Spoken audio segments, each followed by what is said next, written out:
প্রকৃতিকে জ্যোতির অলঙ্কার পরিয়ে নিস্তব্ধ পায়ে সন্ধ্যা পৃথিবীতে। প্রবীণ দিনকে পেছনে ফেলে অচেনা অন্নবদ্য রূপে সন্ধ্যা রানী এসে হাজির হয়। তবে সন্ধ্যা বড়ই চঞ্চলা, এসে বিদায় নেওয়ার জন্য প্রস্তুত হয়ে পড়ে। বড়ই রহস্যময়, কোলায় ফেরা পাখির মতো সন্ধ্যা মানুষকে ফিরিয়ে আনে ঘরে।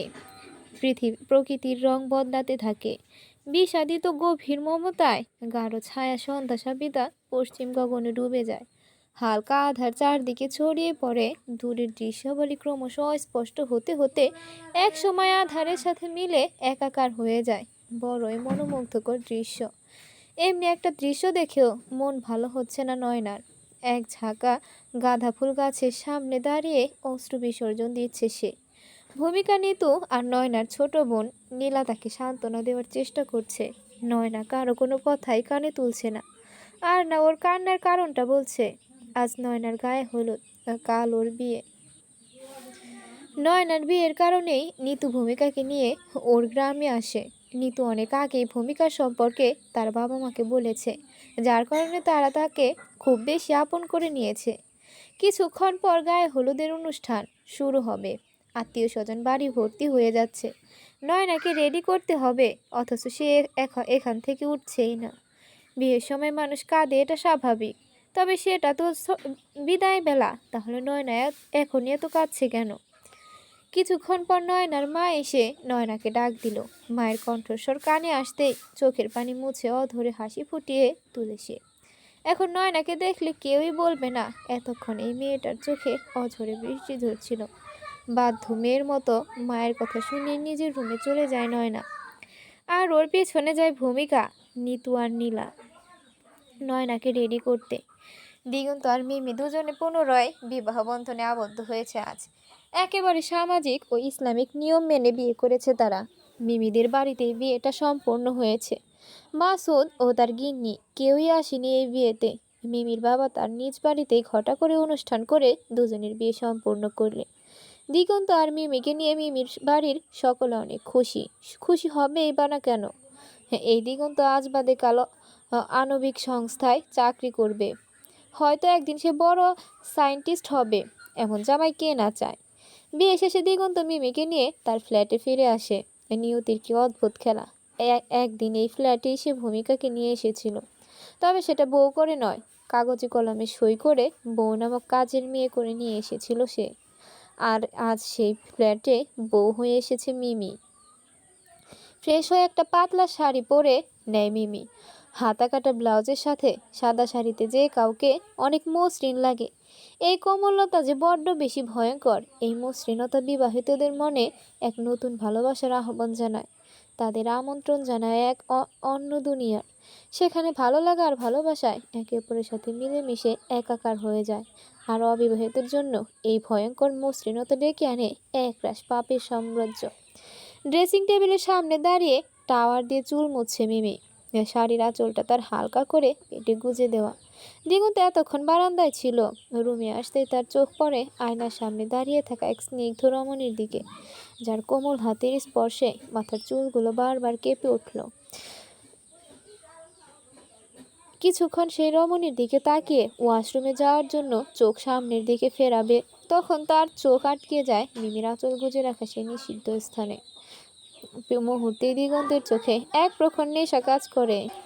সাথে সাথে মিমির হাত থেকে টাওয়াল নিচে পড়ে যায়। দিগন্তের আয়নায় থাকা মিমির প্রতিবিম্বের দিকে তাকিয়ে বলে, কি দেখছে? কি দেখতে পাচ্ছ প্রিয়সী? মিমির মুখে ঝেঁকে বসে একরাশ লজ্জা। সে লজ্জা নিবারণের জন্য দিগন্তের বুকে মুখ গুজে দেয়। দু হাতে দিগন্তের টি শার্ট খামচে ধরে বলে, প্রখর নেশা তোমার ওই দুটি আঁখি জুড়ে। এই নেশা যে আমাকে নেশাক্ত করতে চায় প্রেয়সী।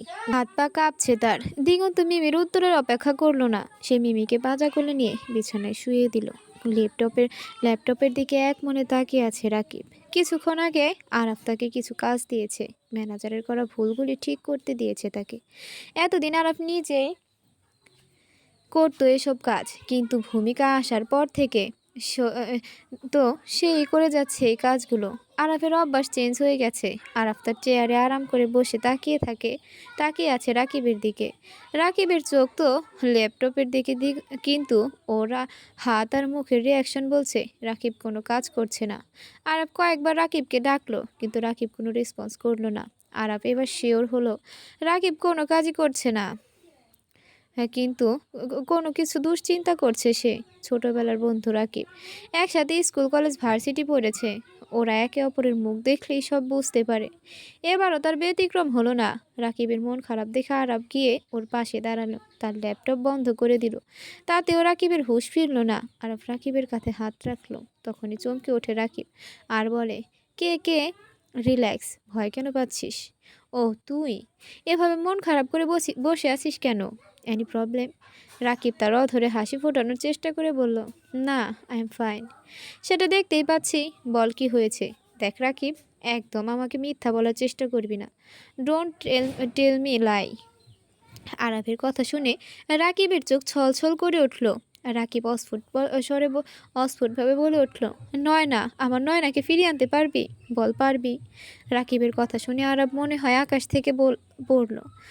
অবাক নয়নে তাকিয়ে আছে রাকিবের মুখ পানে। রাকিব আবারও বলে উঠল, আমি নয়নাকে ভালোবাসি, ওকে আমার কাছে ফিরিয়ে দিতে পারবি? মিস নয়না জানে এসব। আমরা দুজনকেই ভালোবাসি। তাহলে মন খারাপ করছিস কেন? মিস নয়না ফিরে আসবে, কয়েকদিনের জন্যই তো গেছে। আজ নয়নার বিয়ে, ওর বাবা ওকে বিয়ের জন্য ডেকেছে। রাকিবের কথা শুনে চোখ দুটি ছোট ছোট হয়ে এলো আরাফে। মিস নয়নার বাড়ির ঠিকানা জানিস তুই? হ্যাঁ জানি। কেন? এখন চল, যেতে যেতে কথা বলা যাবে। বলেই অফিস থেকে বেরিয়ে যায় আরাফ, আর আরাফের পেছন পেছন যায় রাকিব। সময় যত অতিবাহিত হচ্ছে, নয়নার কান্নার তীব্রতা যেন বহুগুণে বৃদ্ধি পাচ্ছে। বরপক্ষ চলে এসেছে সেই কখন। সবাই নয়নার বর দেখতে ব্যস্ত। কিছুক্ষণের মধ্যে তাদের বিবাহ সম্পন্ন হবে। নয়না আর তার হবু বরকে পাশাপাশি বসিয়ে রাখা হয়েছে। কাজী সাহেব এখনই তাদের বিয়ের কালেমা পাঠ করাবেন। নয়না শান্ত দৃষ্টিতে তাকিয়ে আছে তার সামনে থাকা মানুষগুলির দিকে। কেন জানি নয়নার মনে হচ্ছে রাকিব আসবে। তাদের ভালোবাসাটা এভাবে শেষ হতে পারে না, রাকিবকে আসতেই হবে। ঠিক সেটাই হলো। কাজী সাহেব বিয়ে কালেমা পাঠ করার আগেই আর আবার রাকিব চলে আসলো।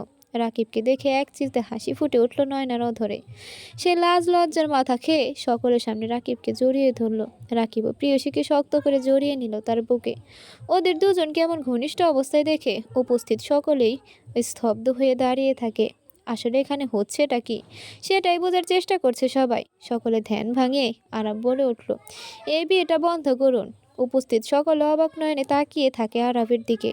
আরাব আবার বলে ওঠে, এই বিয়ে হবে না, বন্ধ করুন। ভূমিকা এতক্ষণ দাঁড়িয়ে দাঁড়িয়ে সবটা দেখছিল। তার আর বুঝতে বাকি রইল না কেন নয়না এত কাঁদছিল। নয়না রাকিব ভাইয়াকে ভালোবাসে, এটা সে আগে কেন বলেনি? ভরা বিয়ের অনুষ্ঠানে তার বাবা মাকে এমন অপমানিত হতে হবে? নয়না আপনি যথেষ্ট শিক্ষিত মেয়ে, বিবেক বুদ্ধি সম্পন্ন, তাহলে এই ভুলটা সে কি করে করতে পারলো? বিয়ের আসরে বর পুরুষকে জড়িয়ে ধরা মেয়েকে সহজে কেউ বাড়ির বউ করবে না। নয়নার হবু বরের বাড়ির লোকেরাও সেটাই করলো। তারা বিয়ে ভেঙে চলে গেল। এই রকম নির্লজ্জ বেহায়া মেয়েকে তারা তাদের বাড়ির বউ কিছুতেই করবে না। বাড়ির উঠোনে মাদুর পেতে বসে আছে ভূমিকা, নিতু, নীলা, ইভান, নয়না, রাকিব আর আরাব। উঠোনের পাশে হাসনাহেনা ফুলের সুবাসে মোমো করছে চারদিক। হাসনাহেনার মন মাতানো সৌরভে আজকের রাতটা আরো বেশি মধুময় হয়ে উঠেছে। মাথার উপরে চাঁদ মামা যেন আস্তার সমস্ত আলো বিলিয়ে দিয়েছে। চাঁদের জ্যোৎস্নার চারিদিক স্নিগ্ধ লাগছে। শহরের মতো গ্রামে হয়তো আকাশ ছোঁয়া দালান নেই, নাই রকমের নানা রকমের লাইটিং, কিন্তু গ্রামের মধ্যে মতো স্নিগ্ধ সুন্দর পরিবেশ সাধারণত শহরে হয় না। কিছুক্ষণ আগেই নয়না আর রাকিবের বিয়ে সম্পন্ন হয়েছে। যখন নয়না সকলের সামনে রাকিবকে জড়িয়ে ধরলো, তখনই সকলে নয়নার নামে বাজে মন্তব্য করা শুরু করে দেয়। চারদিকে সবাই যখন নয়নার নামে হাজারো কথা বলছিল, তখন নয়নার বাবা হাতের মুঠি শক্ত করে চেপে ধরে জিহ্বা দিয়ে কামড়িয়ে শুনছিল। এক পর্যায়ে তার ধৈর্যের রেখা অতিক্রম করে, আর সে নিজেকে সামলাতে না পেরে নয়নার গালে সজোরে চড় বসায়। টাল সামলাতে না পেরে নিচে পড়ে যায় নয়না। রাকিব ওকে উঠাতে চাইলে তার গালেও চড় বসায় নয়নার বাবা। এভাবে অপমান করলি আমাকে, কেন করলি এটা নয়না? বলে নয়নার বাবা আবারও নয়নার গালে চড় বসায়। নয়নার মা আটকাতে চাইলে তাকেও মারার জন্য হাত উঠায় নয়নার বাবা, কিন্তু শেষ পর্যন্ত তাকে মারতে পারে না। কি করছো তুমি এটা? এত বড় মেয়ের গায়ে হাত তুলছো? মাথাটা কি একেবারে খারাপ হয়ে গেছে তোমার? নয়নার মায়ের কথা শুনে নয়নার বাবা দ্বিগুণ রেগে গেল। সে ঝাঁঝালো গলায় বলল, আমার মাথা ঠিক আছে। এখনো যে ওকে কেটে টুকরো টুকরো করে নদীতে ভাসিয়ে দেয়নি, সেটা ওর বাপের ভাগ্য ভালো। জিজ্ঞেস করো ওকে কেন আমাদের মান সম্মান এভাবে ধুলোয় মিশিয়ে দিল। বাবার কথা শুনে ভয়ে কাঁপছে নয়না। তার বাবার রাগের সম্পর্কে সে আগে থেকেই অবগত। এই মেয়েটা কোনোদিনও তার বাবার সামনে মাথা উঁচু করে কথা বলে দেখে। ছোটবেলায় একবার নয়নার পা ভেঙে ছিল। আম গাছ থেকে আম পাড়তে গিয়ে গাছ থেকে পড়ে গিয়েছিল। সেদিনও নয়নার বাবা আদর করার পরিবর্তে ওকে মেরেছিল। নয়নার একটাই অপরাধ, সে কেন গাছে উঠল? নিচের দিকে তাকিয়ে সমানতালে কেঁপে যাচ্ছে নয়না। তার বাবার কোনো কথাই তার কান পর্যন্ত পৌঁছাচ্ছে না। ভূমিকা দূরে দাঁড়িয়ে নয়নাকে দেখে যাচ্ছে। এই নয়নাকে বড্ড অচেনা লাগছে তার কাছে। একদিন এই নয়না তাকে সাহস জুগিয়েছিল। দিগন্ত থেকে আলাদা হওয়ার মতো একটা কথাও বলেছিল না সে। অথচ আজ সে মানুষটা নিজের ভালোবাসার কথা মুখ ফুটে বলতে পারছে না। নয়নার বাবা মেয়েকে মেরে কিছু কথা শুনিয়ে শান্ত হয়ে চেয়ারে বসে নিজের দিকে তাকিয়ে রইলেন। হয়তো কিছু ভাবছেন তিনি। আরব এতক্ষণ ওনার রাগ দেখছিলেন আর নয়নার দিকে তাকাচ্ছিল। হয়তো নয়না কিছু বলবে। না, নয়না সেটা করলো না। সে যে নিজের দিকে তাকাচ্ছে তো তাকাচ্ছে। মাথা তুলে সামনে তাকানোর মতো অপরাধ সে করতে কিছুতেই করবে না। হয়তো এটাই পণ করে নিয়েছে সে। রাকিব নয়নার পাশে মাথা নিচু করে দাঁড়িয়ে আছে। এভাবে বেশ কিছুক্ষণ দাঁড়িয়ে থাকার পর আরব দু হাতে নয়না আর রাকিবের হাত ধরে নয়নার বাবা সামনে গিয়ে দাঁড়ালো। তারপর রাকিব আর নয়নার সম্পর্কে কথা তাকে বললেন। নয়নার বাবা কোনো প্রতিক্রিয়া করলো না। এখন আগের ন্যায় মাথা নিচু করে বসে রইল। অতঃপর আরব বলল, এভাবে চুপ করে থাকবেন না আঙ্কেল। হয় ওদের শান্তি দিন, আর নয়তো ওদের মাফ করে দেন। আরবের কথা শুনে মাথা তুলে সামনে তাকালো নয়নার বাবা। অতঃপর আরব আবারও বলে উঠল, please uncle, don't be silent. মাঝে ওরা ভুল করেছে। ওরা তো দুজনেই ছেলে মানুষ। আপনি তো বাবা, ওদের মাফ করে দিন। আপনার উচিত ওদের ভুলগুলো মাফ করে ওদের সঠিক পথ দেখানো। ওরা যে ভুল করেছে তার কোনো ক্ষমা হয় না। নয়নার বাবার কথায় আশাহত হলো আরব। ভেবেছিল সে ওদের ভালোবাসাকে মেনে নেবে। রাকিব গিয়ে নয়নার বাবার সামনে হাঁটু করে বসে পড়ল। তারপর সে হাত জোর করে তার কাছে মাপ চাইতে লাগলো। আর নয়না আগের জায়গাতেই দাঁড়িয়ে আছে, কেননা তার সাহস নেই বাবার সামনে নিজের ভালোবাসার কথা বলার। অবশেষে অনেক বোঝানোর পর নয়নার বাবা ওদের ভালোবাসা মেনে নেয়। ওদের বিয়েও দেয়। শর্ত একটাই, বিয়ের পর নয়না রাকিব কেউই ওনার বাড়িতে থাকতে পারবে না। আর আবু কম কিসে সে সিদ্ধান্ত নেয়, যতক্ষণ না নয়নার বাবা ওদের দুজনকে মেনে নেবে ততক্ষণ ওরা এ বাড়ি ছেড়ে কোথাও যাবে না। তাই তো উঠোনের মাদুর পেতে বসে আছে। চাঁদের স্নিগ্ধ ভূমিকার মুখে পড়ে ওর মুখটাকে আরও বেশি মায়াবী করে তুলেছে। আরাফ আর চোখে বারবার ভূমিকাকে দেখছে। ওর মনে হচ্ছে সে এই মুখটার দিকে তাকিয়ে থেকে কাটাতে পারবে কয়েক যুগ। এত মায়া কেন এই চোখ দুটিতে? এই চাহনিতে যে আমি খুন হয়ে যাই বারবার। সে কি জানে সেই কথা? তার প্রতিটা হাসি খুন হই আমি। মুগ্ধ চোখে তাকিয়ে আছে সে ভূমিকার দিকে। সবাই চুপচাপ বসে আছে দেখে নীলাভ বলে উঠল, সবাই কি এভাবে মুখে আঙুল দিয়ে বসে থাকবে নাকি? আমাদের আসরটাকে একটু জমাও। বর বউ নিয়ে বসে আছি আমরা, এভাবে চুপচাপ থাকলে চলে নাকি? শহরের মানুষ আসর জমানো বলতে তারা এটা বোঝে, ড্রিঙ্ক করা, ওয়াইন, রাম, হুইস্কি, বিয়ার ছাড়া যেন তাদের আসর জমেই না। তাই রাকিব বলে উঠল, কি দিয়ে আসর জমাবো? এখানে তো কিছুই নেই। কি দিয়ে আসর জমাবো মানে? চলুন আমরা ট্রুথ আর ডেয়ার গেম খেলি, তবেই দেখবেন আমাদের আসর জমে উঠেছে। নীলার কথায় সম্মতি দেয় সবাই। গিন্নি, ছেলে মেয়েগুলো কি এখনো উঠানে বসে আছে? বিছানায় কাত হয়ে শুয়ে জিজ্ঞেস করলো নয়নার বাবা। তার কথায় প্রতি উত্তরে নয়নার মা বলল, কি আর বলবো, তুমি তো ঘরে থাকতে দিলা না। আজ রাতটুকু উঠোনে থেকে শুনেছি কাল নাকি শহরে চলে যাইব। আমার মেয়েটাকে এভাবে পার করে দিলা তুমি। ওগো, সবাইরে ঘরে আইনা শুইতে কও। শহরে থাকে, ভয় ডর পাইলে পরে আমাগোই বিপদ হইব। কথাটা বলে বিছানায় হাত পা ছড়িয়ে দিয়ে শুয়ে রইলেন তিনি। তার কথায় নয়নার মা মৃদু হাসলো। অতঃপর বলল, মানুষটা নিজেকে যতটা কঠিন দেখায় ভেতরে ঠিক ততটাই নরম। চারদিকে গোল হয়ে বসে আছে সবাই। ওদের মাঝখানে রয়েছে একটা বোতল। সবাই উৎসুক দৃষ্টিতে তাকিয়ে আছে বোতলের দিকে। ইভান বোতলটা ঘুরিয়ে দিয়ে সেটা গিয়ে থামালো নিতুর দিকে। নিতু আগেই তোর দিয়ে বসলো ট্রুট নিয়ে বসলো। আর ওকে প্রশ্ন করলো নীলা, তোর বয়ফ্রেন্ডের নামটা কি যেন? ভ্রু নাড়িয়ে জিজ্ঞেস করলো নীলা। এসব প্রশ্ন করার মানে কি? একটু রেগে গিয়ে বলল নিতু। নিতু, তোর বয়ফ্রেন্ড আছে? অবাক হয়ে জিজ্ঞেস করলো নয়না। ওর সাথে তাল মিলিয়ে বলল, ভূমিকা। আগে তো কখনো বলিসনি আমাদের।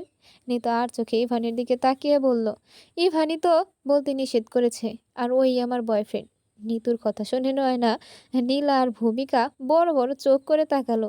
ওদের চোখ বেরিয়ে আসার উপক্রম। ইভান ইভান অন্যদিকে ঘুরে তাকালো। সে এই মুহূর্তে কারো কথা শুনতে নারাজ। কতদিনের রিলেশন তোদের? নীলা, আমার ট্রুট পালন করা শেষ, তাই দ্বিতীয় কোনো প্রশ্নের জবাব দিতে বাধ্য নই আমি। ইভান আবারও বোতলটা ঘুরিয়ে দিল। এবার বোতল থামলো গিয়ে রাকিবের দিকে। ভূমিকা আগেই বলে উঠল, আমি ডেয়ার দিব, কিন্তু আমি তো ডেয়ার চুজ করিনি।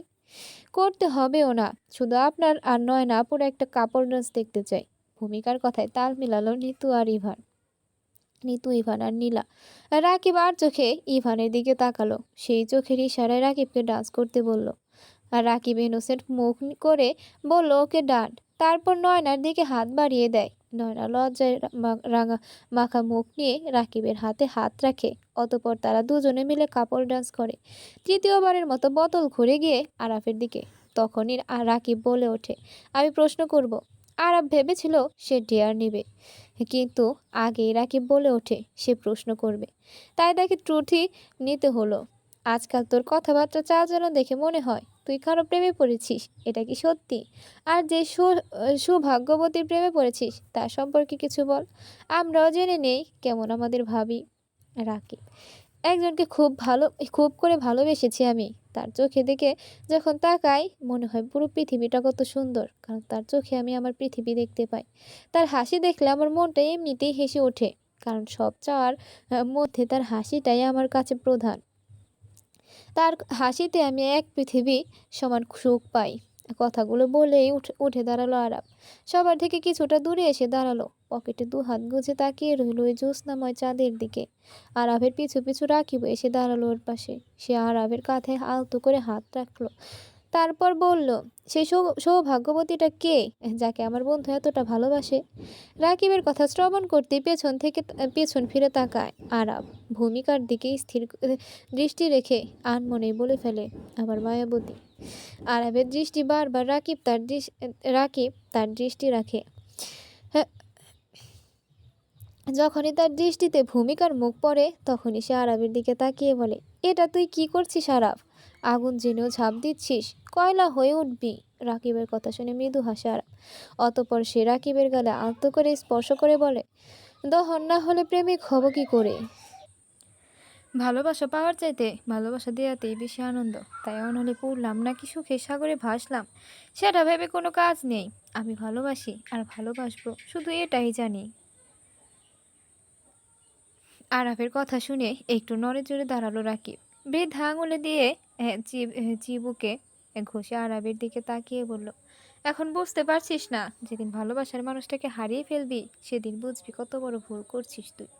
রাকিবের কথা শুনে মৃদু হাসলো আরাব। অধরষ্ট চেপে হেসে বলল, না না, অপেক্ষা করছে। রাকিবের কিছু বলার সুযোগ না দিয়ে উল্টো দিকে ঘুরে দাঁড়ালো আরাব। রাকিব ওকে কিছু বলতে চেয়েও বলল না। ভূমিকার দিকে এক পলক তাকিয়ে রইল। মনে মনে বলে উঠল, জানি না এই পরিণতি কি হবে, তবে আরাবের ভালোবাসার হেরে যাবে। এতটা ভালোবাসার পরেও যদি মানুষটা তাকে না বুঝে, তাহলে সেই মানুষটা আপন না হোক। ভূমিকা কি কোনোদিনও ভালোবাসতে পারবে আরাবকে? যাই হোক, আরাব যেন কষ্ট না পায়। রাকিব তার দৃষ্টি সরিয়ে আরাবের তা দিকে দিল। আরাব এখনো তাকিয়ে আছে ওই চাঁদের দিকে। কিছুটা সময় পর আরাবের মোবাইল রিংটোন বেজে উঠল। এত রাতে কে কল করলো? হয়তো দরকারি ফোন। তাই সে পকেট থেকে মোবাইল বের করলো। মোবাইলটা সামনে ধরতে স্ক্রিনে আম্মুর নাম্বারটা দেখতে পেল। আরাব একবার ভাবলো সে কল রিসিভ করবে না, পরক্ষণে ভাবলো আজ বাসায় ফিরেনি, আম্মু টেনশন করছে, তাকে বলে দেওয়া উচিত আমি কোথায় আছি। আরাফ কল রিসিভ করে কানে ধরতেও পাশ থেকে কাঁদো কাঁদো গলায় আরাফের মা বলে উঠল, রিহা 3 ঘন্টা বসে থেকে চলে গেল। কোথায় তুই? বাসায় ফিরছিস না কেন? শোন, 1 সপ্তাহ পর রিহা ইংল্যান্ডে চলে যাচ্ছে। তুই তাড়াতাড়ি রিহাকে বিয়ে করে আমার বাড়ির বউ করে নিয়ে আয়। ও একবার চলে গেলে আর ফিরবে না বলে দিয়েছে। আমি 1 সপ্তাহ পরে বাসায় ফিরবো। মাই ডিয়ার আম্মু, রিহানকে চলে যেতে দাও। রিহাকে চলে যেতে দাও। তুই কি কোনোদিনও বিয়ে করবি না? আমি কবে দাদু ডাকটা শুনবো? ছোট ছোট নাতি নাতনিদের রূপকথার গল্প শোনাবো, ওদের নিয়ে ঘুরতে যাব। বল কবে করবো এসব? জুবাইদার কথা শুনে ও ভূমিকার দিকে তাকালো আরাপ। তারপর আর মনে বলে সে যে সে যেদিন চাইবে। কে চাইবে?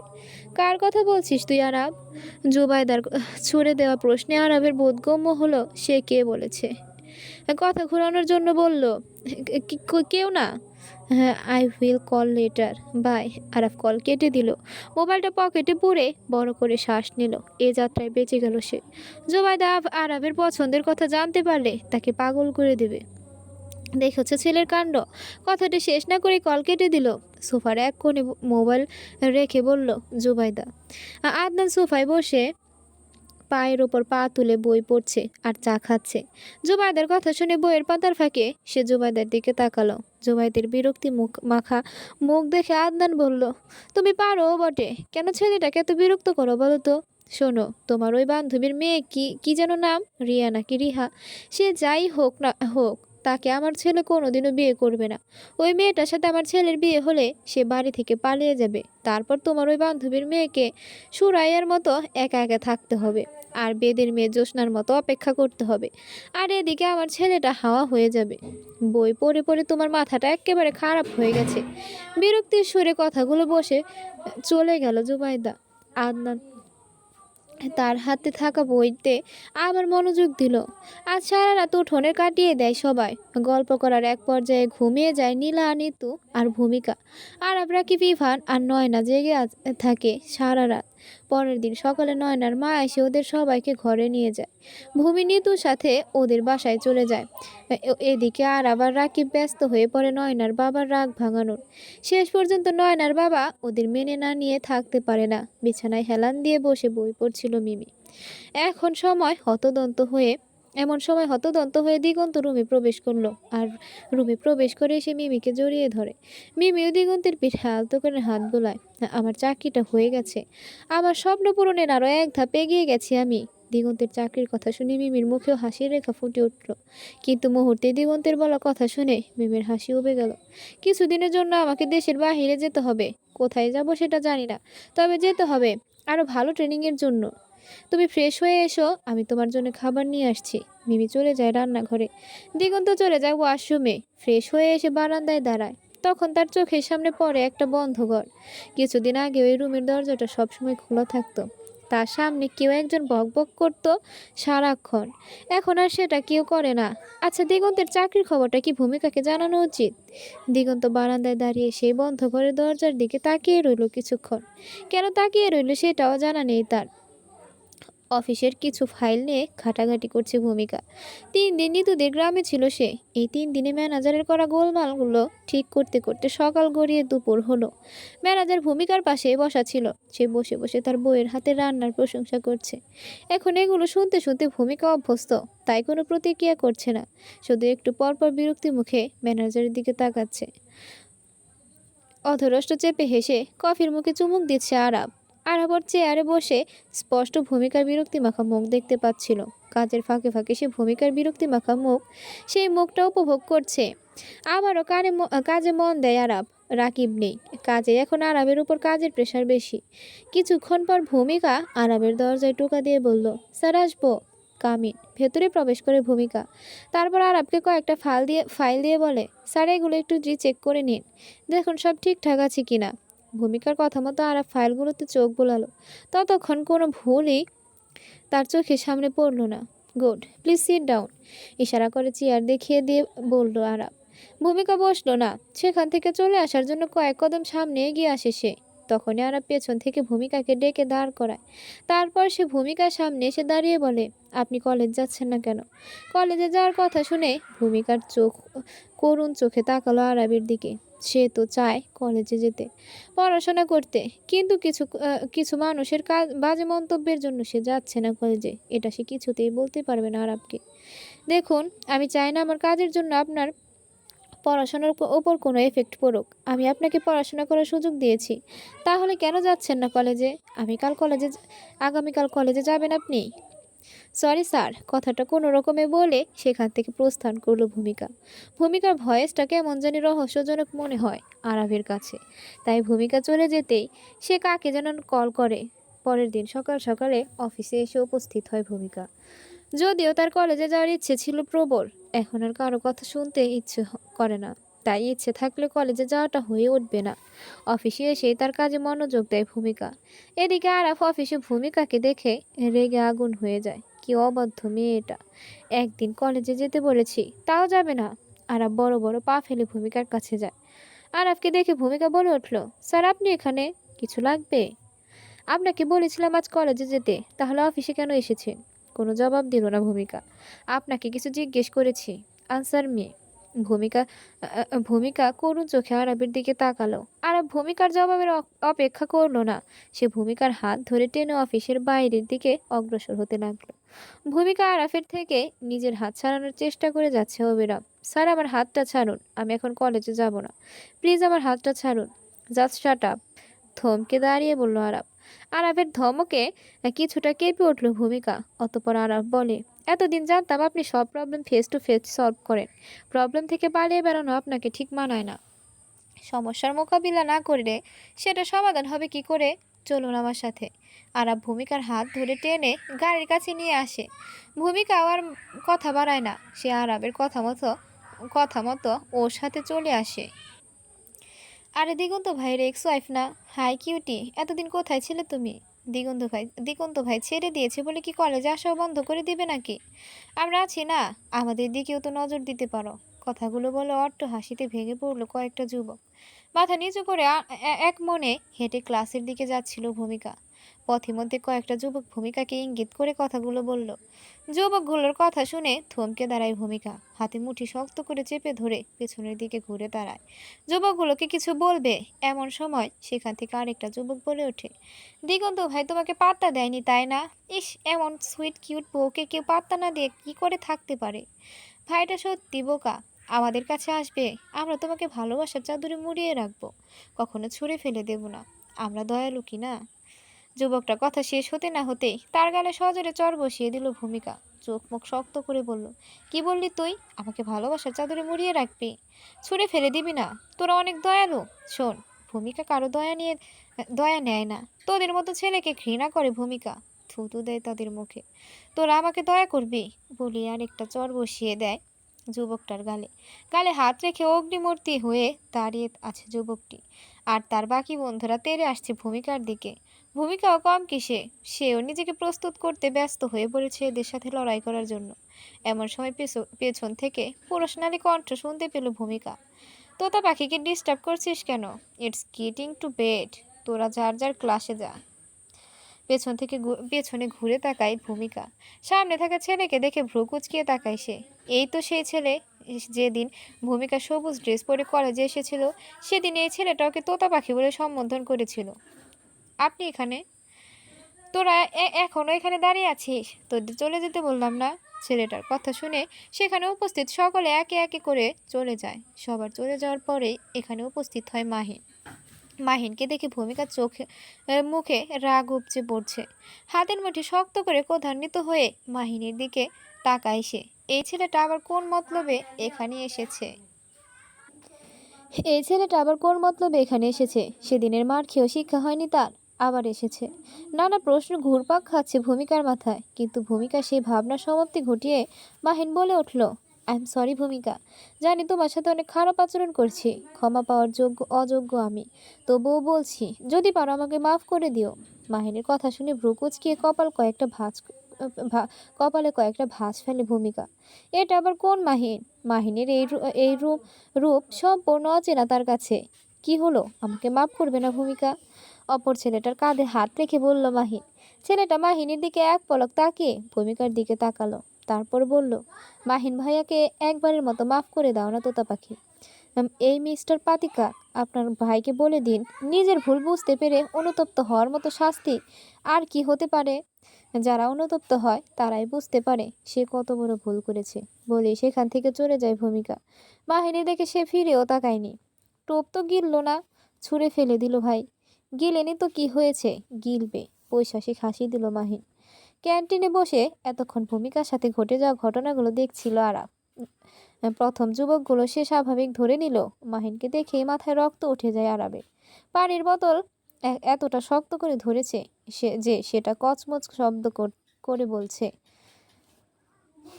শব্দ করে বলছে, আমার ওপর কেন রাগ ঝাড়ছিস? যা ওই মাহিনকে ধর, ওকে মার এইভাবে। আমার তো কষ্ট হচ্ছে খুব। আমাকে কেন কষ্ট দিচ্ছিস? আমি তোর কি ক্ষতি করেছি? বোতলের কথা কানে তুলল না আরাব। সে বোতলটাকে সজোরে ছুঁড়ে মারল। ক্যান্টিনে উপস্থিত সকলে তাকিয়ে আছে আরাবের দিকে। আরাবের এর আগের সাথে সবার আগে থেকেই পরিচয়। আরাব যখন এই কলেজে পড়তো তখন কারণে অকারণে রেগে যেত সে। ক্যান্টিন থেকে বেরিয়ে সোজা গাড়ির কাছে চলে আসে সে। তারপর কাকে যেন কল করে কথা বলতে বলতে গাড়ি নিয়ে বেরিয়ে যায় সে। রাস্তার পাশে দাঁড়িয়ে গাড়ির জন্য অপেক্ষা করেছে ভূমিকা আর নিতু। এমন সময় কতিপয় যুবক এসে ভূমিকার পা জড়িয়ে বসে পড়ল। ঘটনার আসম্বিক কিছুই বোধগম্য হলো না ভূমিকার। সে নির্বিকার তাকিয়ে রইল যুবকগুলোর দিকে। এরা তো সেই যুবক যারা সকালবেলায় ভূমিকাকে বাজে অফার করেছিল। এদের এই অবস্থা হলো কি করে? অ্যাক্সিডেন্ট হয়েছে কি? না, অ্যাক্সিডেন্ট হলে তো এরা ভূমিকার কাছে কেন ক্ষমা চাইবে? তাহলে এদের আবার হলোটা কি? এরা এই কি করেছেন আপনারা? আমার পা ছাড়ুন, ছাড়ুন বলছি। নিজের পা ছাড়ানোর চেষ্টা করতে করতে বলল ভূমিকা, আগে আমাকে মাফ করেন আফা। আমার আর কোনো দিন আপনারে কোনো খারাপ কথা বলবো না। কান্না মিশ্রিত স্বরে বলল এক যুবক, শুধু আপনারে কেন, কোনো মায়েরই খারাপ কথা বললাম না। আপনি আমাকে মাফ কইরা দেন। অপর একজন, আগে পা ছাড়ুন। আর আপনাদের এই অবস্থা হলো কি করে? সকালবেলায় তো ভালোই তরতাজা টাটকা দেখলাম, এমনি চেহারায় এমন শুটকি শুটকি ভাব কেন? আর আপনাদের সকালের দম কই গেল? আপা, আপনি আমাকে মারেন কাটেন তাও কিছু বললাম না। আরাবের হাত থেকে বাঁচান আমাকে। যুবকগুলোর মুখে আরাবের নাম শুনে ভ্রু কুচকালো ভূমিকা। তাদের দিকে স্থির দৃষ্টি রেখে অবাকের সুরে বলল, আরাব স্যার আপনাদের মেরেছে? তাই। ভাই আজ কলেজে এসেছিল, এটা না দেখে আমরা আপনাকে বিরক্ত করেছি, আমাদের মাফ করে দেন আপা। হ্যাঁ ঠিক আছে, আপনারা আমার পা ছেড়ে উঠে দাঁড়ান। অতঃপর ভূমিকার কথায় ছেলেগুলো ভূমিকার পায়ের কাছ থেকে উঠে দাঁড়ায়। ভূমিকা আবারও বলে, আরব স্যারের মতো একজন বড় ভাই থাকতে আপনারা পথভ্রষ্ট হন কিভাবে? স্যারকে তো আপনারা বড় ভাই মানেন, তাই বলছি স্যারের কাছ থেকে শিখে নেবেন কিভাবে মেয়েদের সম্মান করতে হয়। আর হ্যাঁ, কোনো অসহায় মেয়ে দেখলে তাদের সুযোগ না নিয়ে তাদের দায়িত্ব নিতে শিখুন। তাতে দেশ ও জনগণ সকলেরই মঙ্গল। কিছুক্ষণ পর একটা রিকশা আসলো। ভূমিকা আর নিতু দুজনেই সেই রিকশায় উঠে বসলো। রিকশাওয়ালা রিকশা চালাতে লাগলো। ছেলেগুলো তাকে মন্দ কথা বলেছে, তাতে আরব স্যারের কি? আরব স্যারও কেন ওদের মারলো? নিতুর কথা শুনে একটু নড়ে চড়ে বসলো ভূমিকা। তারপর বলল, আরব স্যার তো এমনই, সবার বিপদে আপদে উনি পাশে দাঁড়ান। মনে নেই তোর নয় না পড়ে এক কথায় আমাকে যে চাকরি দেওয়ার কথা? অবলার মতো মাথা নাড়ালো নিতু। মনে হয় সে আরও কিছু বলতে চাচ্ছে, বাট এখন সে বলতে পারছে না। তারপর দুদিন কলেজে আসেনি ভূমিকা। সেই দুদিন অফিসে কাজ করেছে সে। দুদিন পর যখন কলেজে আসলো ভূমিকা, তখন সকলে ভূমিকাকে দেখে মাথা নিচু করে হাঁটে। কারো বাজে নজর বাজে কথা কোনোটারই প্রভাব ফেলে না ভূমিকার উপর। কেউ কেউ ভূমিকাকে সালামও দেয়। 2 দিনে সকলের এমন পরিবর্তনের কারণ জানা নেই ভূমিকার। কেন সকলের মাঝে এমন পরিবর্তন হলো সেটা জানে না ভূমিকা। তবে যা হয়েছে সেরা ভালোই হয়েছে। এবার অন্ততপক্ষে শান্তি মতো কলেজে এসে পড়াশোনা করা যাবে। এত কিছুর মধ্যে মাহিনের কোনো পরিবর্তন নেই। সে কাঁঠালের আঠার মতো ভূমিকার পেছনে লেগে আছে ভূমিকার সাথে বন্ধুত্ব করার জন্য। তবে শেষ পর্যন্ত ভূমিকা মাহিনের সাথে বন্ধুত্ব করবে কি? ধোয়া ওঠা চায়ের কাপ হাতে বারান্দায় দাঁড়িয়ে অন্ধকারের চাদর গায়ে মোড়ানো শহরটাকে দেখছে ভূমিকা। দিনের আলোতে শহরটাকে যতটা ব্যস্ত মনে হয়, রাতের আধারে ঠিক ততটাই নিস্তব্ধ। দিনের শেষে ক্লান্তি মাখা শহরটাও ঘুমিয়ে পড়ে। ল্যাম্পপোস্টের আলো আকাশ ছোঁয়া বিল্ডিংগুলো জ্বল করছে। চায়ের কাপে অধরষ্ট ছোঁয়ালো ভূমিকা। এমন একটা নীরব মনোরম পরিবেশে আধা আদা লেবু সংমিশ্রিত চা খাওয়ার মজাই আলাদা। 2 চোখ বন্ধ করে চায়ের স্বাদ উপভোগ করলো ভূমিকা। তার ধরে এক চিলতে হাসি ফুটে উঠল। পেছনের দিকে ঘুরে দাঁড়িয়ে দেখলো নিতু এখনও তার বয়ফ্রেন্ডের সাথে প্রেমালাপ চালিয়ে যাচ্ছে। নয়না এখন আর তাদের সাথেও থাকে না, রাকিবের সাথে। রাকিবের বাসাতেই ঠাঁই হয়েছে তার। মনে মনে একটু বিরক্ত হলো ভূমিকা। এই মেয়েটা এত কথা বলতে পারে, ওই ভালো জানে এত কিসের কথা বলে। একটু পর পর মিস ইউ, লাভ ইউ ছাড়া তো আর কিছুই শুনতে পায় না সে। পাহাড় সমান মিস করে, তাহলে বিয়ে করে নিলেই পারে। ঘন্টার পর ঘন্টা কথা বলে সময় নষ্ট করার কোনো মানেই দেখতে পায় না ভূমিকা। যত সব ন্যাকামো। ভূমিকার চা খাওয়া শেষ হলে সে আরও কিছুক্ষণ সেখানে দাঁড়িয়ে থাকে, তারপর রুমে এসে শুয়ে পড়ে। নিতু বিস্ময়ের দৃষ্টিতে ভূমিকার দিকে তাকায়। রাতের বেলা কেন না খেয়েই ঘুমিয়ে পড়বে সে। ইভানকে বলে কল কেটে দেয় সে। ভূমিকাকে হালকা ধাক্কা দিয়ে বলে ওঠে, না খেয়ে শুয়ে পড়ছিস? খিদে পেয়েছে তো উঠ না। ভূমিকা উঠে বসলো। উৎপাত দৃষ্টিতে নিতুর পানে তাকালো সে, তারপর কড়া গলায় বলল, বস্তা বস্তা মিস খেয়েও পেট ভরেনি তোর বোন? ভাত খাওয়ার কি দরকার? ইভান ভাইয়ের মিস খেয়েই তো তোর পেট ভরে গেছে মনে হচ্ছে। নিতুর বুঝতে বাকি রইল না ভূমিকা তার উপর রেগে গেছে। আসলে তার এত সময় কথা বলাটা ঠিক হয়নি। ওই ইভানও না একবার কল ধরে আর রাখতে চায় না। নিতু ইনোসেন্ট মুখ করে বলল, কি করব বলো? কি করব বল, একজন পিওর লাভার তো তাই এমন হচ্ছে। তুই যেদিন কারো প্রেমে পড়বি সেদিন বুঝতে পারবি। নিতুর কথা শুনে চোখ ছোট ছোট হয়ে এলো ভূমিকার। সত্যি কি তাই? না তা হবে কেন? আমি তো দিগন্তকে ভালোবেসেছিলাম। আমার তো মনে হয়নি আমি ওর সাথে কথা বলতে না পারলে থাকতে পারবো না। আমি তো ভালো আছি, দিগন্তকে ভুলে গিয়ে নিজের মতো করে সামনে এগিয়ে যাচ্ছি। কই আমার তো কষ্ট হয় না। মাথা নাড়ালো ভূমিকা। এসব কি ভাবছে সে? তারপর অন্যমনস্ক হয়ে বলল, সেটা হয়তো কোনোদিন সম্ভব হবে না। বিছানা ছেড়ে চলে গেল ভূমিকা। রান্নাঘর থেকে খাবার নিয়ে এসে নিতুর সামনে সাজিয়ে রাখলো।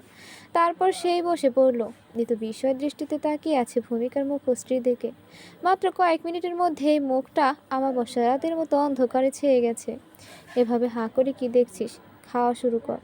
এক লোকমা ভাত মুখে পুরে প্লেটের দিকে তাকিয়ে বলল ভূমিকা। হ্যাঁ হ্যাঁ খাচ্ছি। নিতু ব্যস্ত হয়ে পড়ে খাবার খাওয়ায়। কয়েক লোকমা মুখে দেওয়ার পর নিতু বলে ওঠে, ভূমি তোর মনে হয় না মাহিন ভালো হয়ে গেছে? কুকুরের লেজ কখনো সোজা হতে দেখেছিস? মানে এটা মাহিনের কোনো নতুন প্ল্যান? শহরে আসার পর থেকে চিনি ওকে। অনেক সুযোগ দেওয়ার পরেও নিজেকে শুধরায়নি সে। ঠোঁটে চেপে হাসলো ভূমিকা, অতঃপর বলল, আসলে সেদিনের মার কম হয়েছিল কি না, তাই সে চাইছে আবারও কিছু উত্তম মাধ্যম পেতে। এটা আবার আমি খুব ভালো পারি। অথর প্রসারিত করে হাসলো ভূমিকা। ভূমিকাকে সঙ্গ দিয়ে নিতু হাসলো। এই মাহিনের কপালে দুঃখ আছে। বিছানায় বসে আছে আরাফ। আরাফের সামনে বসে আছে মাওদুদ, ওর হাতে ব্যান্ডেজ করে দিচ্ছে।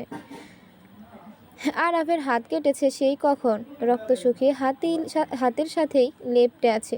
সেই রক্ত স্যাবলুন দিয়ে ধুয়ে পরিষ্কার করে দিলেন আজহার। আজহার হাতে ব্যান্ডেজ লাগাতে লাগাতে বললেন, হকি খেলতে গিয়ে হাত কেটেছে, এই বয়সে এসে এটাও দেখতে হলো? সত্যি করে বলতো দাদু ভাই, হাত কিভাবে কেটেছে? আজহারের কথার কোনো জবাব দিল না আরাফ। তিনি আবারও বলে উঠলেন, হকি স্ত্রীকে ব্লেড লাগানো ছিল মনে হয়। ওহ দাদু, রেডি রিডিকিউল করছো আমার সাথে? Not fair. দেখো দাদু ভাই, আমার মাথার চুলে পাক ধরেছে। এই চুল কিন্তু এমনি এমনি পাক ধরেনি, অভিজ্ঞতায় পেকেছে মাথার চুল। আরামের দিকে ঝুঁকে বসলেন আজহার। আজ কার অপারেশন করেছো দাদু ভাই? প্রনাচিয়ে বললেন আজহার। আজহারের কথায় কিছুটা বিব্রত হয় আরাম। হাত গুটিয়ে উঠে দাঁড়ায় সে। আরামের মৌনতা দেখে আজহার উঠে ওর কাঁধে হাত রাখে, বড় করে শ্বাস ফেলে বলে, জোর করবো না তোমাকে দাদু ভাই, আমার হেল্প লাগলে অবশ্যই জানাবে, ওকে? আর ইউ বেস্ট দাদু ভাই, মৃদু হেসে বলে আরাফ। তারপর আজহারের সাথে আলিঙ্গন করে নেয়। ক্যান্টিনে বসে গল্প করছিল তিন বন্ধু। এমনি সময় মাহিন এসে ওদের পাশে বসে। মাহিনকে দেখে অটোমেটিক সবার মুখের রিয়াকশন বদলে যায়। রাতুল পানি খেতে খেতে বলে, তোদের ক্লাস নেই? নিতু আর ভূমিকা ওর কথায় সায় দিয়ে বলে, আছে তো, চল ক্লাসে যাই। সবাই চলে যেতে চাইলে মাহিন ভূমিকাকে থামিয়ে বলে, তোমার সাথে আমার কিছু কথা আছে। আপনার কথা শোনার মতো সময় আমার কাছে নেই। তোমার ভালোর জন্য বলছি, আমার কথাটা শোনো, না হলে পরে আফসোস করবে। মাহিনের কথা শুনে ভ্রু কুঁচকালো ভূমিকা। তারপর বলল, কি এমন কথা? মাহিনও উঠে দাঁড়ালো। দু হাতের তালু ঘষে বলল, আরবের সাথে তোমার কিসের রিলেশন? আমি ওনার অফিসের একজন স্টাফ মাত্র। Are you wrong? মানে? কপালে কয়েকটা চিন্তার ভাঁজ ফেলে বলল ভূমিকা। অতপর মাহিন বলল, আই থিঙ্ক আরব তোমাকে লাভ করে। মাহিনের কথা শুনে চোখ মুখ শক্ত হয়ে এলো ভূমিকার। মাহিনের গালে চড় মারতে চেয়েও মারল না। শক্ত গলায় বলল, নিজের মতো করে সবাইকে কেন ভাবেন বলুন তো? আমার চোখে স্যার একজন আদর্শ মানুষ, আর আপনি এসেছেন তার নামে কূটনীতি করতে। ইচ্ছে করছে ঠাঠিয়ে এক চড় মারি, কিন্তু এই মুহূর্তে আমি আমার হাতটাকে নষ্ট করতে যাচ্ছি না।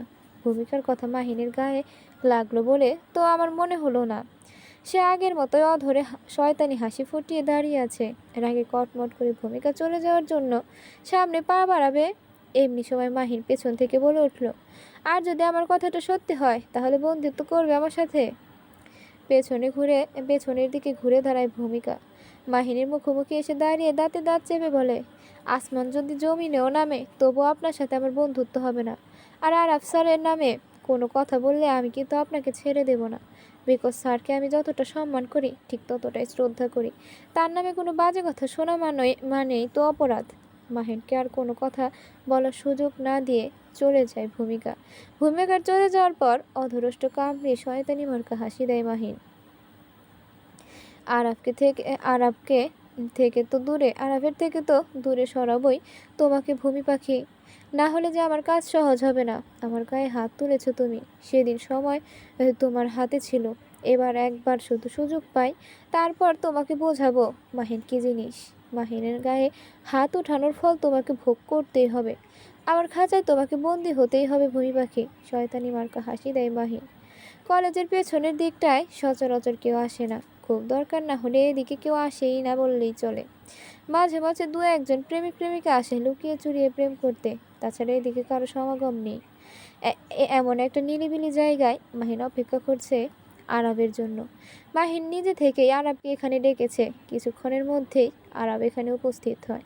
মূলত আরবকে এখানে ডাকার কারণ হলো ওর কাছ থেকে সত্যিটা জেনে নেওয়া। ভূমিকা আর আরবের সম্পর্কে সত্যিটা জেনে নেওয়া। আরব তো সেটা এমনি এমনি মাহিনকে বলবে না। আর মাহিনও জানে কি করে সত্যিটা আরবের পেট থেকে বের করতে হয়। তাই সে শয়তানি মার্কা হাসি দিয়ে বলে, ভাই ভূমিকা মালটা কিন্তু হেভি হট। ওকে চাই আমার। একদিনের জন্য হলেও ওকে চাই আমার। তুমি আমাকে হেল্প করবে এই কাজে? মাহিনের কথা শেষ না হতে হতেই আরব ঝাঁপিয়ে পড়লো ওর ওপর। মাহিনকে এলো পাথারি মারতে লাগলো সে। তোর সাহস কী করে হয় ভূমির দিকে নজর দেওয়া? আজ চোখ উপড়ে ফেলবো আমি। মাহিন কম কিসে, সেও মারছে আরাফকে। কেন রে? ভূমিকা কি তোমার সম্পত্তি নাকি? ওর যে নজর দিলে তুমি চোখ উপড়ে ফেলবে? আরাফের নাকে বারবার খুশি দেয় মাহিন। হ্যাঁ, ভূমিকা আমার সম্পত্তি। ও শুধু আমার। ভালোবাসি ওকে আমি। ওর দিকে যে চোখ তুলে তাকাবে তার চোখ আমি উপড়ে ফেলবো। আরাফের কথা শেষ হতেই মাহিন এত জোরে ওকে ধাক্কা দেয় যে ও টাল সামলাতে না পেরে ছিটকে পড়ে যায় আরাফ। মাহিন বিজয়ী হাসি দিয়ে সামনের দিকে তাকায়। মাহিনের দৃষ্টি বরাবর আরাফও তাকায়। আর যা দেখে তাতে যেন ওর পুরো দুনিয়া থমকে যায়। মাহিনের দৃষ্টি অনুসরণ করে আরাফ তার দৃষ্টি রাখতেই দেখতে পেল ভূমিকা দাঁড়িয়ে আছে। দু চোখ থেকে অশ্রু পড়ছে তার। ভূমিকার চোখের পানি দেখে আরাফের মনে হয় পুরো দুনিয়াটাই থমকে গিয়েছে। আরাফের ইচ্ছে করছে ছুটে গিয়ে ভূমিকার চোখের পানি মুছে দিতে। কোথায় যেন শুনেছে ভালোবাসার মানুষের চোখের পানি মাটিতে পড়তে দিতে নেই। কিন্তু এই মুহূর্তে সেটা সে করতে পারবে না। সেই অধিকার তাকে দেওয়া হয়নি। অস্ফুট সুরে বলল আরাফ, ভূমিকা আপনি এখানে? ভূমিকা কিছু বলল না। অশ্রুসিক্ত নয়নি কিছুক্ষণ তাকিয়ে রইল আরাফের মুখ পানে। তারপর এক দু পা করে পিছিয়ে উল্টো দিকে হাঁটা শুরু করলো ভূমিকা।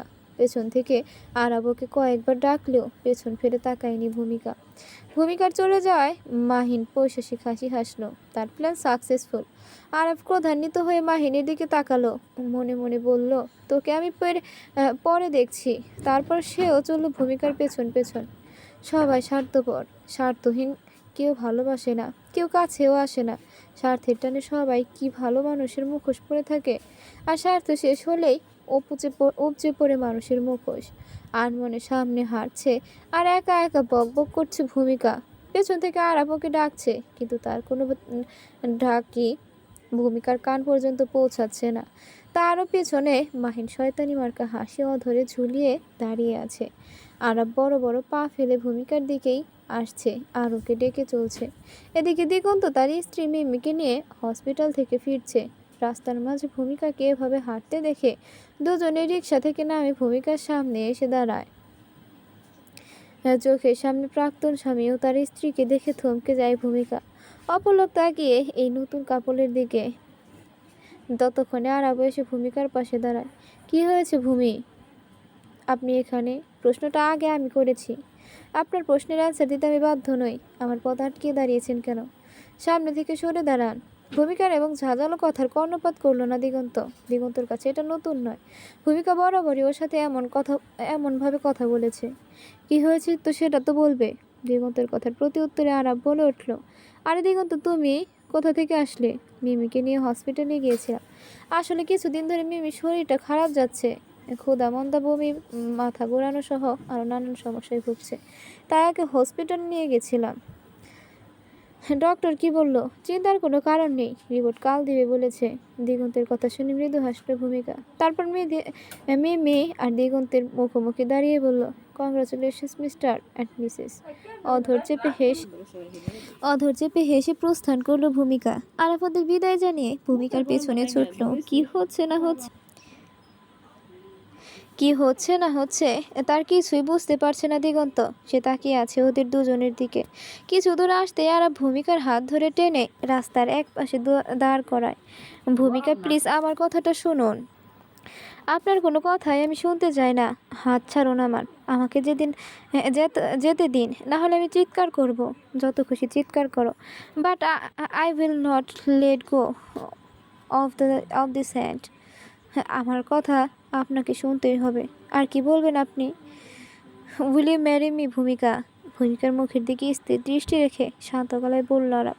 আরবের কথা শুনে ভূমিকা আরবকে সজোরে ধাক্কা দেয়। ঘটনাক্রমে আরব কিছুটা দূরে সরে দাঁড়ায়। পাগল হয়ে গেছেন আপনি? কি বলছেন আপনি? জানেন, হ্যাঁ, পাগল হয়ে গেছি আমি। তোমাকে প্রথম যেদিন দেখেছি সেদিন থেকেই তোমার প্রেমে পাগল হয়ে গেছি। তোমাকে পাগলের মতো ভালোবেসেছি আমি। তারপর যখন জানতে পারলাম তুমি দিগন্তের ওয়াইফ, শত চেষ্টা করেছি তোমাকে ভুলে যাওয়ার, কিন্তু পারিনি। তারপর তুমি নিজে থেকেই আমার কাছে ধরা দিলে। আমার অফিসে আমার চোখের সামনে সর্বক্ষণ তোমাকে দেখে ব্যস্ত আমার দুটি আঁখি। তার কি নাম দেব তুমি? পাগলামি এটা। হাত বলে দু হাত বাড়িয়ে তোমাকে আলতো করে ছুঁয়ে দেই, এটাই কি পাগলামি? যদি তাই হয় তাহলে পাগল আমি। তোমার এক বিন্দু ভালোবাসা পাওয়ার জন্য পাগল আমি। এই পাগলের পাগলামির জন্য যে তোমাকেই চাই। জানো, বড্ড ইচ্ছে করে সবার মতো তোমাকে ভূমি বলে ডাকতে, কিন্তু সে অধিকারটাও আমার নেই। আই লাভ ইউ ভূমিকা, লাভ ইউ সো মাচ। আমি আপনাকে কখনো ভালোবাসতে পারবো না। কথাটা বলেই দু কদম এগিয়ে যায় ভূমিকা। অমনি খপ করে আরব ভূমিকার হাত ধরে বলে, ভালোবাসতে হবে না, তুমি আমাকে নাই ভালোবাসলে। আমাকে একটা সুযোগ দাও, আমি তোমাকে আজীবন ভালোবেসে যাব। পেছনের দিকে ঘুরে তাকায় ভূমিকা। আরবের মুখের দিকে তাকাতেই দেখতে পায় আরব অসহায় মুখ করে ভূমিকার দিকে তাকিয়ে আছে। ভূমিকা ওর দৃষ্টি নামিয়ে হাতের দিকে রাখে। যে হাতটা আরব ধরে রেখেছে, হাতের দিকে তাকিয়ে শক্ত গলায় বলে, হাত ছাড়ুন। আগে আমার প্রশ্নের জবাব দাও, বিয়ে করবে আমাকে? Sorry sir. ভূমিকার জবাব শুনে হাত আলগা হয়ে আসে আরবের। সে ভূমিকার হাত ছেড়ে দেয়। আর যাই হোক, জোর করে কারো কাছ থেকে ভালোবাসা পাওয়া যায় না। ভূমিকা চলে যায়, আরব তাকিয়ে থাকে। হয়তো ভূমিকা একবার পেছনে ফিরে তাকাবে, কিন্তু পেছনে ফিরে না ভূমিকা। ভূমিকার চলে যাওয়ার কিছুক্ষণ পর হাতের মুঠি শক্ত করে নেয় আরব। চোখ মুখ শক্ত করে কাকে যেন কল করে। কথার পর কথা বলার পর চোখ দুটো লাল বর্ণ ধারণ। তারপর থেকে কয়েকদিন অফিসে যাওয়া হয়নি ভূমিকার। আর না সে কলেজে গিয়েছে। আরব সারাদিন কাজের মধ্যে ডুবে থাকলেও বেলা শেষে সে ঠিকই ভূমিকার বাসার পাশে এসে দাঁড়িয়েছে। ভূমিকাকে এক পলক দেখার জন্য সে রাতের অন্ধকারে ভূমিকার বাড়ির পেছনে এসে দাঁড়িয়েছে। ভূমিকা যখন বারান্দায় আসতো তখন ওকে দেখে প্রাণ জুড়াতো আরবে। আজ সকাল সকাল অফিসে যাওয়ার জন্য রেডি হচ্ছে ভূমিকা। নিতু ওর পাশ থেকে এসে চুলের বেনুনি করতে করতে বলল, অফিসে যাচ্ছিস? কেন? আরব ভাইকে না দেখে থাকতে পারছিস না বুঝি? রিজাইন লেটার জমা দিতে যাচ্ছি। এটা ঠিক করছিস না তুই? দেখ, আরব ভাই তোকে সত্যিই ভালোবাসে, না হলে তোকে দেখার জন্য রাতের পর রাত আমাদের বাসার সামনে দাঁড়িয়ে থাকতো না। আমি কি করব? কি করবি মানে? আরাফ ভাইয়ের প্রস্তাবে রাজি হয়ে যা। সেটা সম্ভব না। ওনার সাথে আমার কোনো দিক দিয়েও যায় না। তাছাড়া আমি একজন ডিভোর্সি মেয়ে। আমাকে বিয়ে করলে ওনার এতদিনের গড়া এক্সিমেশন নষ্ট হয়ে যাবে। আর চাই না আমার কারণে সমাজে কারো সম্মান নষ্ট হোক। আমি আসছি। ভূমিকা বেরিয়ে যায় অফিসের উদ্দেশ্যে। অফিসে এসে রিজাইন লেটার আরাফের হাতে দিলে সেটা ছিঁড়ে ফেলে আরাফ। টুকরো কাগজগুলো ফেলে দিয়ে ভূমিকার হাতে ধরে টেনে বাহিরে নিয়ে যেতে থাকে আরাফ। ভূমিকা ব্যস্ত ভঙ্গিতে আরাফের থেকে নিজের হাত ছাড়ানোর চেষ্টা করে যাচ্ছে, কিন্তু আরাফের শক্তির সাথে পেরে উঠছে না ভূমিকা। অফিসের বাকি স্টাফগুলো তাকিয়ে আছে আরাফ আর ভূমিকার দিকে। সেদিকে খেয়াল নেই কারোরই। ভূমিকাকে নিয়ে আরাফ তার বাড়িতে এসে পৌঁছায়। আরাফের সাথে ভূমিকাকে দেখতে পেয়ে জুবাইদা যেন হাতে চাঁদ পেয়েছে, এমন খুশি সে। জুবাইদা ব্যস্ত ভূমিকার আদর আপ্যায়নে। আদনান মাহমুদ কলেজে গেছেন আর আজহার মওদুদ এতক্ষণ তার রুমে ছিলেন। আরাফের চিৎকার শুনে তার রুম থেকে বেরিয়ে আসে। সবাই যখন ড্রয়িং রুমে বসে পিনপতন নীরবতা অবলম্বন করছে, তখন আরাফ আজহারের কাছে গিয়ে বলে, দাদু ওকে একটু বুঝিয়ে বলো না, ওকে নিয়ে আমাদের মধ্যে কোনো প্রবলেম নেই, তাহলে ও কেন এত গিল্টি ফিল করছে? ওটা ভূমিকা। আজহারের প্রশ্নে আরাফ ভূমিকার দিকে তাকিয়ে কিঞ্চিত মাথা নাড়িয়ে বলল, হ্যাঁ এটাই ভূমিকা। আজহার ভূমিকার পাশে গিয়ে বসলো। অতঃপর বলতে লাগলো, দেখো ভূমিকা, তোমার সম্পর্কে আমরা সবাই সবটা জানি। গত পরশু আরাফ আমাদের সবটা বলেছে। আমরা আমার নাতির পছন্দকে সম্মতি জানিয়েছি। আমরা সবাই চাই তুমি আমাদের আরাফের বউ হয়ে এসো। দেখো, অতীত তো অন্ধকার বেলুনের মতো, তাকে মনে রেখে নিজের জীবনটা কেন নষ্ট করবে তুমি? তোমার সাথে যা হয়েছে তাতে তো তোমার কোনো দোষ নেই, তাহলে তুমি কেন স্যাক্রিফাইস করবে? তোমার তো একটা ভবিষ্যৎ আছে। আচ্ছা, তোমার লাইফ থেকে তোমার কিছু চাওয়া পাওয়া নেই? আরাফ তোমাকে ভালোবেসে বিয়ে করতে চায়, তোমাকে সম্মানের সাথে বিয়ে করে তোমার দায়িত্ব নিয়ে ভবিষ্যতে পূর্ণ নিরাপত্তা দিতে চায়, তাহলে তুমি কেন ওকে মেনে নিতে পারছো না? আমি কখনো এইভাবে ভাবিনি স্যার। ভূমিকার জড়ানো গলায় বলা কথা শুনে আজহার আবার বলে উঠল, ভাবনি তো কি হয়েছে? এবার থেকে ভাববে। দেখো, তোমার বয়সই বা কত? সারা জীবন তার একা এইভাবে কাটাবে না তুমি? কাউকে না কাউকে তো বিয়ে করতেই হবে, তাই না? আজহারের এই কথা শুনে আরবের দিকে তাকায় ভূমিকা। আরব কখনো ভূমিকার দিকেই তাকিয়েছিল।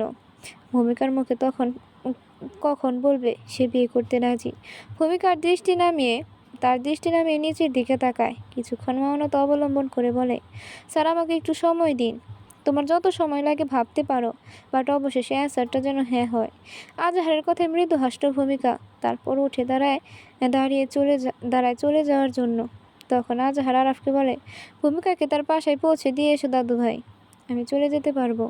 তোমার মতামত জানতে চাইনি। দাদু ভাই যাও, ভূমিকাকে তার বাসায় পৌঁছে দিয়ে এসো। সে কি কথা, কিছু না খেয়ে চলে যাবে নাকি? আমি ওর জন্য কত কি রান্না করলাম। ইনোসেন্ট মুখ করে বলল জুবাইদা। না না আন্টি, আমি কিছু খাবো না। চলে যায় ভূমিকা। আর ভূমিকাকে এগিয়ে দিয়ে আসে আরাপ। গাড়ির কাছে এসে যখন ভূমিকা ডাক দেয়, তখন ভূমিকা বলে, প্লিজ স্যার, আমি আপনার কোনো কথাই শুনতে চাচ্ছি না এখন। আর আবার কোনো কথা বাড়ায় না। ভূমিকাকে পৌঁছে দেয় তার বাসায়। তারপর কি হয়েছিল? আর আবার ভূমিকার বিয়েটা হয়েছিল কি? পাঁচ পাঁচ বছরের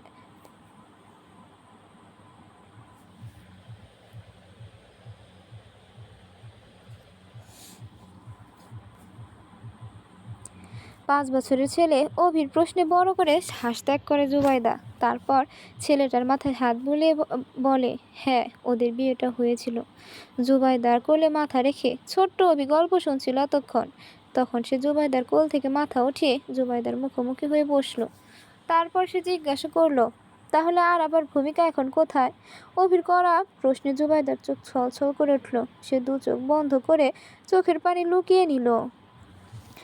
আরাবের বাবা আর দাদু মিলে সিদ্ধান্ত নেয় তারা ভূমিকার গ্রামের বাড়ি যাবে। আর আবার ভূমিকার বিয়ের ব্যাপারে তারা ভূমিকার বাবা মায়ের সাথে কথা বলবে। ওনারা রাজি হলে ভূমিকা কিছুতেই অমত করতে পারবে না। যেমনি ভাবা তেমনি কাজ। দুদিন পরে আজহার মাহদুদ তার ছেলে ও নাতিকে নিয়ে রওনা দেয় ভূমিকার গ্রামের উদ্দেশ্যে। আরাবের শহর ছেড়ে যাওয়ার কথা মাহিনের কান পর্যন্ত পৌঁছাতে সময় লাগে না। আসলে মাহিন ভূমিকা আর আরাবের পেছনে গুপ্তচর লাগিয়ে রেখেছিল, কে কখন কোথায় যায় সেটারই খবর নেওয়ার জন্য।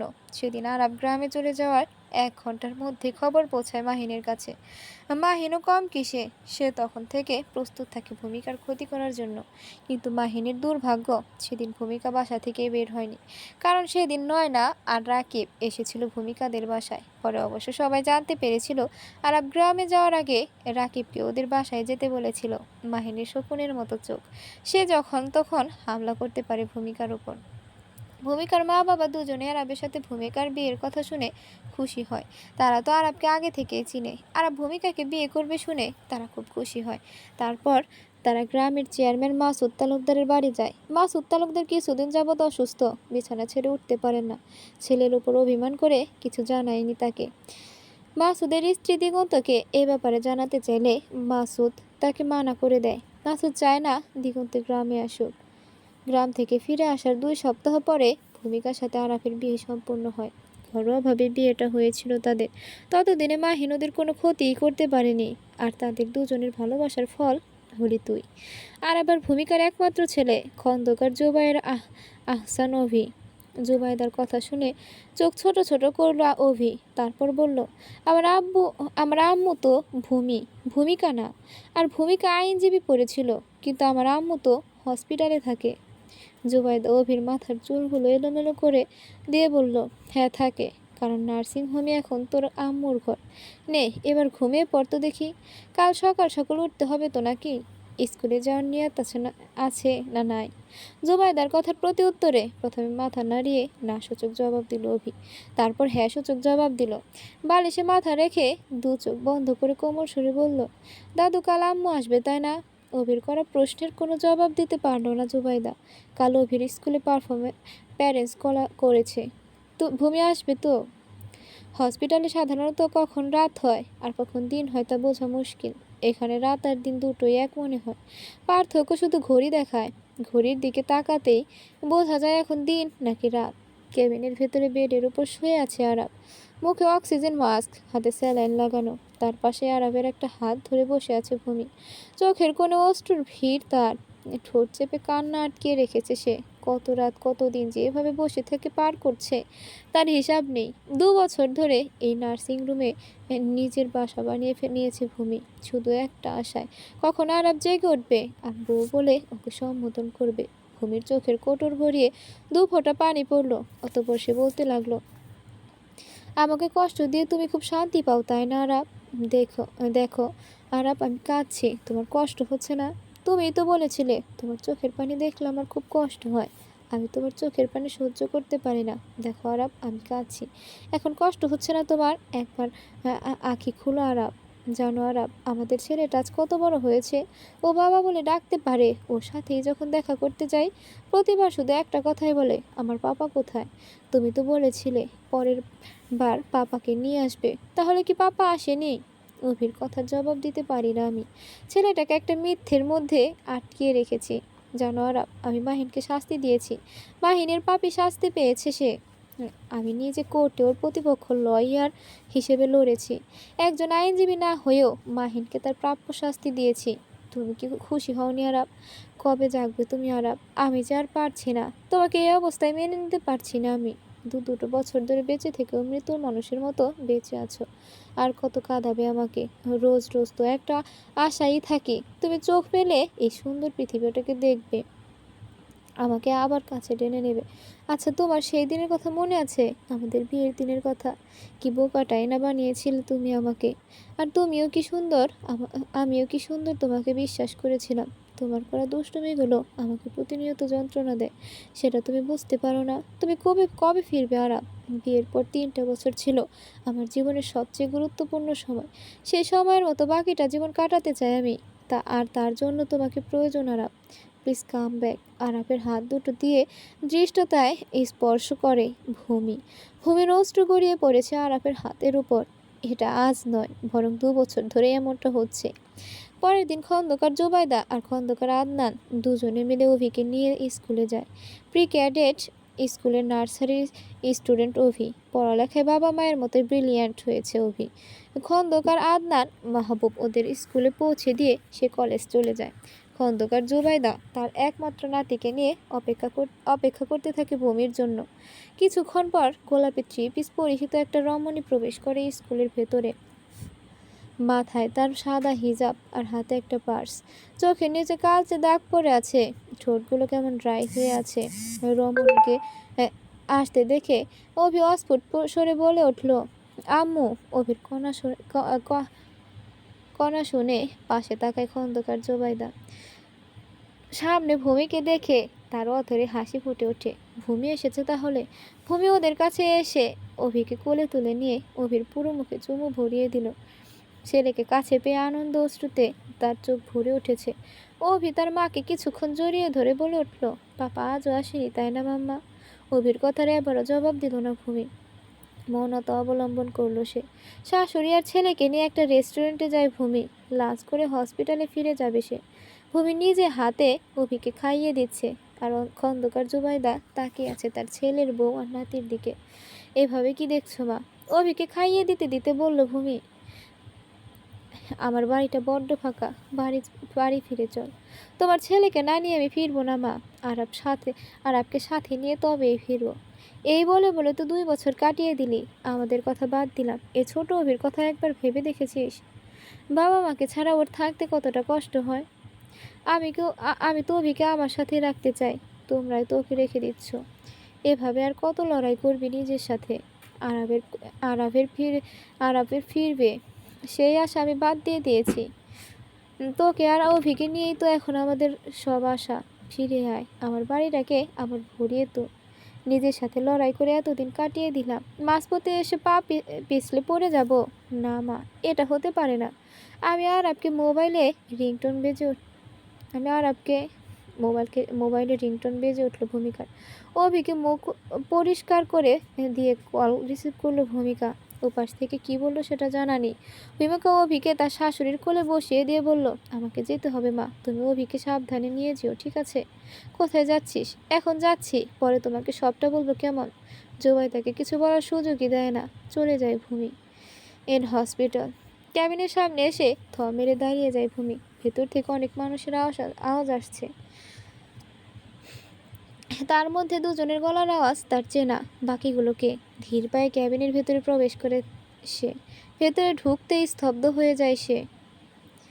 ভূমিকে ক্যাবিনের ভেতরে দাঁড়িয়ে থাকতে দেখে একটা নার্স বলে উঠল, ওই তো মিসেস আরাফ, কোথায় ছিলেন আপনি? আপনার স্বামীর জ্ঞান ফিরেছে। নার্সের কথা ভূমিকার কান পর্যন্ত পৌঁছালো কিনা সেটা বোঝা গেল না। ভূমিকার কোনো রিয়াকশনই হলো না। ভূমি কোনো কথাই বলছে না, অপলক তাকিয়ে আছে বেডের এক সাইডে বসে থাকা আরাফের মুখের দিকে। আরাফও তাকিয়ে আছে তার প্রিয়সীর দিকে। ঠিক কতদিন পরে সে তার প্রিয়সীর মুখটা দেখতে পেয়েছে সেটা জানা নাই তার। ডক্টর এবং নার্সরা আরাফ আর ভূমির অবস্থা বুঝতে পারছে। সবাই ওদের স্পেস দিয়ে এক এক করে প্রস্থান করে। সবার চলে যাওয়ার পর ভূমি ধীর পায়ে আরাফের সামনে গিয়ে দাঁড়ায়। ততক্ষণে আরাফও বেড থেকে উঠে দাঁড়ায়। এতদিন পর জ্ঞান ফিরে আরাফের কোনো রিয়াকশন বোঝা যাচ্ছে। সে শুধু তাকিয়ে আছে প্রিয়সীর মুখের দিকে। ভূমি তার নিজের চোখকে বিশ্বাস করতে পারছে না। সত্যি কি আরাফ ভালো হয়েছে? চোখের দেখাকে সত্যি প্রমাণিত করার জন্য সে আরাফের মুখে হাত বোলাতে থাকে। হ্যাঁ, সত্যিই তো আরাফ সুস্থ হয়ে গেছে। আরাফের গালে হাত রাখতেই আরাফ ভূমির হাত ধরে ফেলে। হাতের উল্টো দিকে আলতো করে চুমু খেয়ে অস্ফুট সরে বলে ওঠে, আবার ভূমি। তারপর ভূমির দু গালে হাত রাখে আরাফ। অতঃপর বলে, তুমি ঠিক আছো ভূমি? মাহিন তোমার কোনো ক্ষতি করেনি তো? ভূমি মৃদু হাসে, তারপর আরাফের হাতের উপর হাত রেখে বলে, আমার কিচ্ছু হয়নি আরাফ, আমি একদম ঠিক আছি। এবার কেঁদে দেয় ভূমি। সাথে সাথে আরাফ ভূমিকে নিজের সাথে জড়িয়ে নেয়। ভূমিকাও আরাফকে 2 হাতে শক্ত করে চেপে ধরে। এতদিন ধরে জ্বলতে থাকা মনের আগুনটা আজ একটু প্রশমিত হলো বলে। খন্দকার বাড়িতে আজ খুশির আমেজ। পুরো বাড়ি উল্লাসে মাতোয়ারা। 2 বছর পর তার ছেলে আর ছেলের বউ বাড়ি ফিরেছে বলে কথা। অভি তো দুপুর থেকে ড্রয়িং রুমে বসে আছে। আজ তার পাপা আসবে। খন্দকার জুবাইদা শত বুঝিয়ে ওকে ভেতরে নিয়ে যেতে পারেনি। ড্রয়িং রুমে বসে মেইন দরজার দিকে তাকিয়ে আছে সে। কখন সে তার পাপাকে দেখতে পাবে? রাকিব আর নয়নাও এসেছে ওদের বাড়িতে। রাকিব নয়নার 2 বছরের একটা মেয়ে আছে। সে ছোট ছোট পায়ে হাঁটে আর আধো আধো গলায় কথা বলে। নিভু ইভান করে নিতু ইভান বিয়ে করে তার গ্রামে চলে গিয়েছে। আরব কোমায় চলে যাওয়ার পর অফিসের সব দায়িত্ব রাকিবই পালন করেছে। ভূমি মাঝে সাঝে একটু আধটু যেত আর কি। ম্যানেজার কাকা তো কোনোদিন সঠিক হিসাব করতে পারে না। মাস শেষে স্টাফদের বেতন আর অফিসের সমস্ত হিসাব নিকাশের জন্য হলেও ভূমিকে যেতে হতো। ভূমি অবশ্য তেমন অফিসে যেতে চাইতো না। রাকিবের জোরাজুরিতে ওকে অফিসে যেতে হতো। আরবের জ্ঞান ফেরার কথা শুনে রাকিব অফিসের কাজ ফেলে রেখে চলে এসেছে। এমনকি টুকে পাশ করা ম্যানেজারটাও চলে এসেছে। খন্দকার জুবাইদা ব্যস্ত ছেলের পছন্দের সব রান্না করায়। বিকেলের দিকে ভূমি আরবকে নিয়ে বাড়িতে ফেরে। মেইন দরজায় পা রেখে পুরো বাড়িটা পরখ করে নেয়। আরব 2 বছর পর বাড়িতে পা রাখলো। ভাবতেই তার ছেলের হাসি দিল সে। আসলে তার মতো হতভাগা আর কে আছে এই দুনিয়ায়। দরজার সামনে আরব আর ভূমিকাকে দাঁড়িয়ে থাকতে দেখে অভি দৌড়ে এসে আরবের কাছে। অভির বুঝতে বাকি রইল না, এটাই তার পাপা। দাদির কাছে যার গল্প শুনেছে এটাই তো সে। কিন্তু গল্পের আরবের তো মাথায় চুল বড় ছিল না, গোঁফদাড়ি কিছুই ছিল না। তার পাপার গোঁফ হয়েছে। অভির ধারণা তার পাপা আগে অবিবাহিত ছিল আর এখন বিবাহিত, তাই বড় গোঁফ হয়েছে, দাড়ি হয়েছে, এমনকি মাথার চুলগুলো বড় বড়। আরবের কাছে এসে কোমর জড়িয়ে ধরে অভি। আরব অভির দিকে ভালো করে লক্ষ্য করে বুঝতে পারলো এটা তার অভি। সেদিনের সেই ছোট্ট অভি আর আজ কতটা বড় হয়ে গেছে। চোখ থেকে ফোঁটা পানি গড়িয়ে পড়লো আরবের পিঠে। কেমন বাবা সে! নিজের ছেলেকে চিনতে সময় লাগছে তার। পৃথিবীর সবচেয়ে খারাপ বাবা সে। আরব অভিকে কোলে তুলে নিয়ে ভেতরে প্রবেশ করলো, তারপর সোফার বসে পড়লো। তখনই রান্নাঘর হতে বেরিয়ে আসে খন্দকার জুবাইদা এসে আরবকে জড়িয়ে ধরে কাঁদতে থাকে। আজ আর আরব তাকে বাধা দেয় না। কাঁদুক না, কাঁদলে যদি মনটা হালকা হয় তাহলে ক্ষতি কিসে। একে একে সবার সাথে সাক্ষাৎ হয় আরবের। রাকিব তো এসেই আরবকে জড়িয়ে ধরে। সবাই সোফায় বসে কথা বলছে। আরবের কোলে এখনো অভি বসে আছে। অভি আরবের গলা জড়িয়ে রেখেছে। বাবাকে কাছে পেয়ে বাকি সব ভুলে গিয়েছে সে। সবাই ড্রয়িং রুমে বসে কথা বলছে আর ভূমি ওদের থেকে একটু দূরে দাঁড়িয়ে সবাইকে দেখছে। কতদিন পর তার পরিবারের সবাই একসাথে এক ছাদের নিচে আছে। ভাবতে চোখ ছল করে উঠল ভূমির। এমন সময় ছোট একটা বাচ্চা মেয়ে এসে ভূমির ওড়নার আঁচল ধরে টানতে থাকে। ওড়নার টান অনুভব করে নিচের দিকে তাকায় ভূমি। নিচে ছোট্ট বাচ্চা মেয়েটাকে দেখে মৃদু হাসে সে। তারপর তাকে কোলে তুলে নেয়, দুগাল টেনে আদর করে দেয় বাচ্চাটার। ভূমি বাচ্চা মেয়েটাকে নিয়ে আরাফের কাছে গিয়ে বলে, বাড়িতে তো আরেকটা নতুন মেহমান আসছে, তাকে আদর করবে না? ভূমিকার কথা শুনে ভ্রু কুঁচকিয়ে তাকায় আরাফ। তার মনে প্রশ্ন, কে এই নতুন মেহমান? ভূমি বাচ্চাটাকে আরাফের কোলে দেয়। তখন আরাফ ভূমিকে সোফায় বসিয়ে দেয়। এটা দেখে অভির খুব রাগ হয়, কিন্তু তার পাপার সামনে নিজের রাগটাকে প্রকাশ করতে চায় না আরাফ। না হলে যে পাপা তাকে পচা বলবে। এই মুহূর্তে পাপার কাছ থেকে পচা ছেলের ট্যাগ নিতে চাচ্ছে না অভি। সে রাগে কটমট করে তাকিয়ে আছে সেই 2 বছরের বাচ্চা মেয়েটার দিকে। আরাফ মেয়েটাকে কোলে নিয়ে বলে, কি কিউটি, একেবারে আমার বউয়ের মতো সফট গাল, গুলোমুলো একটা বেবি। আরাফের কথা শুনে অগ্নিদৃষ্টি নিক্ষেপ করে ভূমিকা। আর আরাফ অধরষ্ট চেপে হাসে। আদনান মাহবুব গলা খাখারি দিয়ে বলে, তোমরা কথা বলো, আর আমরা আসছি কেমন। তিনি তার স্ত্রী জুবাইদাকে নিয়ে প্রস্থান করেন। আরাফ বাচ্চা মেয়েটার গালে চুমু খেয়ে বলে, ছোট্ট নয় না, এ রাজকুমারীটাকে কি নামে ডাকি বলো তো? ভূমি তো মিষ্টি বলেই ডাকে, এখন তুই একটা নাম দে। রাকিবের কথা শুনে স্মিত হাসে আরাফ। আসলে নামটা কিন্তু সুইট। আমার বউয়ের দেওয়ার নাম কখনো মন্দ হতে পারে না। আজ থেকে আমি ওই রাজকুমারীকে মিষ্টি বলেই ডাকবো। আরাফ মিষ্টির ওপর অপর গালে চুমু খেলো। এটা দিতে অভির রাগে ফুঁসছে। এই মুহূর্তে ওর ইচ্ছে করছে কিংকোবরা সাপের বিষ মুখে দিয়ে মিষ্টিকে ছোবল দিতে। বাজে মেয়ে একটা, আমার পাপার আদরে ভাগ বসাচ্ছে। এই মেয়েটাকে তো আমি ছাড়বো না কিছুতেই না। আরাব এখানে বসেই রাকিব, নয়না আর ম্যানেজারের সাথে কথা বলতে থাকে। ভূমি অভিকে নিয়ে তার রুমে চলে যায়। তারপর অভিকে ফ্রেশ করিয়ে দিয়ে নিজেও ফ্রেশ হয়ে নেয়। এদিকে আরাব এক কথা দুই কথায় অফিসের কাজের প্রসঙ্গে কথা ওঠে। সেই নিয়ে কথা বলতে বলতে বিকাল গড়িয়ে সন্ধ্যা হয়ে যায়। বিছানায় বসে অভিকে পড়াচ্ছে ভূমি। এমনি সময় রুমে আরাবের প্রবেশ। আরাবকে দেখে তো অভি লাটে উঠে যায়। সে পড়া বাদ দিয়ে আরাবের কোলে উঠে গিয়ে ভূমিও কিছু বলে না। আরাপ অভিকে কোলে নিয়ে ভূমির পাশে এসে বসে। বাবা ছেলেকে দেখে ভূমি আনমনে হেসে ওঠে। আরাপ ভূমির দিকে এক পলক তাকিয়ে থেকে এক হাত দিয়ে তাকেও নিজের সাথে জড়িয়ে নেয়। তখন অভি আরাবের লম্বা চুলে হাত ঢুকিয়ে দিয়ে বলে, বাবা তুমি তুমি কি ফোক গান গাও? তোমার চুলে তো বড় কেন? জানো বাবা, ফোক গান আমার অনেক ভালো লাগে। ছেলের কথার কোনো জবাব দেয় না আরাব। ভূমি উঠে বলে, আসলে অনেকদিন চুল কাটেনি তো, তাই বড় হয়ে গেছে। কাল সকালে উঠেই দেখবে পাপার চুল ছোট হয়ে গিয়েছে। ভূমির কথায় কিছুক্ষণ চুপ করে রইল অভি। তারপর সে বলল, তুমি আমাকে ছেড়ে আর কোথাও যাবে না তো পাপা? জানো, স্কুলে সবার পাপা মাম্মা যায়, শুধু আমার পাপাই যায় না। আরব অভিকে শক্ত করে জড়িয়ে ধরে বলে, কোথাও যাব না, তোমাদের ছেড়ে আমি আর কোথাও যাব না। কি মজা কি মজা, পাপা এখন আমাদের সাথে থাকবে। অভি আরবের কোল থেকে নেমে দৌড়ে রুম থেকে বেরিয়ে যায়। ভূমি উঠে ওর পিছু যেতে চাইলে আরব ভূমির হাত ধরে ফেলে। ভূমির হাতের দিকে এক পলক তাকিয়ে থেকে আরবের দিকে তাকায়। তখন আরব ভূমির হাত ধরে টান দিয়ে নিজের কোলে বসিয়ে নেয়। ভূমির কোমরে হাত গুজে দেয় আরা। তারপর ভূমির গলায় মুখ গুজে দিয়ে বলে, তোমাকে বলেছিলাম সবসময় শাড়ি পরতে। হ্যাঁ বর, হ্যাঁ, তুমি থ্রি পিস পরছো। হ্যাঁ, আমার কথা অমান্য করাটা তোমার ধর্ম, তাই না? আমার কথা বলার সময় আরবের অধর স্পর্শ করছে ভূমির গলায়। আর ভূমি কেঁপে কেঁপে উঠছে। আমিও বলেছিলাম তোমাকে, যতবার শাড়ি পরবো ততবার তুমি শাড়ির কুচি ঠিক করে দেবে। ওকে ফাইন, যাও শাড়ি নিয়ে এসো। শুধু কুচি ঠিক করেই দেবো না, শাড়িটাও পরিয়ে দেবো আজ। মানে, এত অবাক হওয়ার কি আছে? আজ প্রথম দিব নাকি? ভূমির কোমরে শক্ত করে চেপে ধরে বলল আরা, তুমি না সত্যি একটা অসভ্য। সারাক্ষণ অসভ্য তুমি করো। ছাড়ো আমাকে। এই ছটফটানি আর গেল না। চুপচাপ বসে থাকো এখানে। না হলে কি? রুকুচকিয়ে বলল ভূমি। অসভ্য বললে না আমাকে, সেটা প্র্যাকটিক্যালি করে দেখাবো। আরবের কথা শুনে চোখ বড় বড় করে তাকালো ভূমিকা। তারপর বলল, এক ছেলের বাপ হয়েছে, এখন অসভ্য তুমি করছো? এটা ঠিক না। শুরুটা তো তুমিই করেছিলে জান, বলে চোখ টিপ দিল আরাব। ভূমি লজ্জা পেয়ে আরাবের শার্টের কলার ধরে বুকে মুখ গুজে দিল।